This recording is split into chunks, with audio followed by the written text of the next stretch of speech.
Can you explain your role as a registrar and how you participate in Virginia's electoral process? This is Stephanie Isles. I'm the Director of Elections and Registrar for the City of Norfolk. So we wear many different hats, as we say, in elections.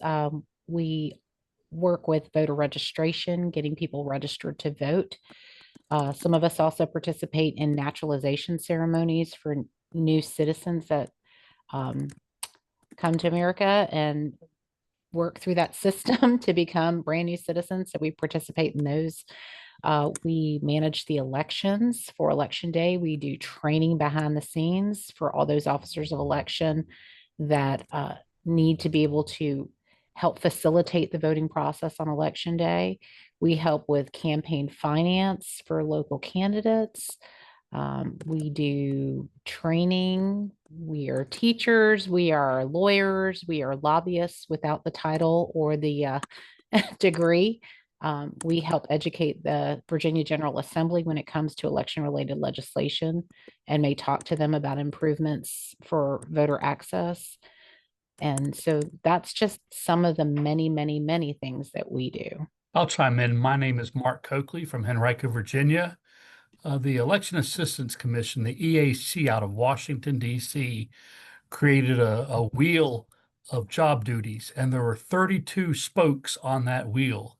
So I always say that I am the spoke that holds the county government and elections together in Henrico.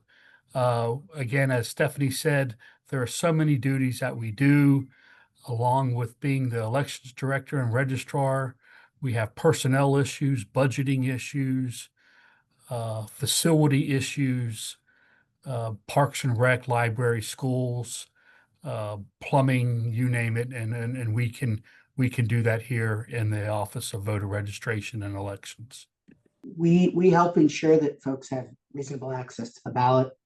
We help ensure that the processes, in terms of the processes for our elections, are transparent, and we try and make sure that things are secure. And so, just to sort of add on a few things to that, you know, we obviously work with our colleagues in our jurisdictions to make sure that the early voting process in Virginia, which is among the most small L liberal in the country, right, gets run in an effective manner, one that's of course accessible and as cost effective as possible, and that's administratively sound.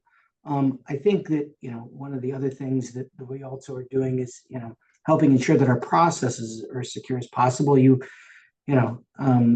for example, have an annual voting system security plan that we sort of have to put into effect right every year. That has a whole bunch of criteria we need to meet to ensure that our elections are secure from a physical and cybersecurity perspective. And so, I think, to sort of echo something that both Mark and Stephanie have said, I think, we have staffs that we hopefully leverage their expertise on to ensure that folks can participate in the process. But we're constantly sort of out in the community figuring out on a continuous basis how we can try and make sure that our elections, right, and our election administration is as responsive to the needs of our communities and constituents as possible. And so, I think the folks on this line have particularly diverse constituencies.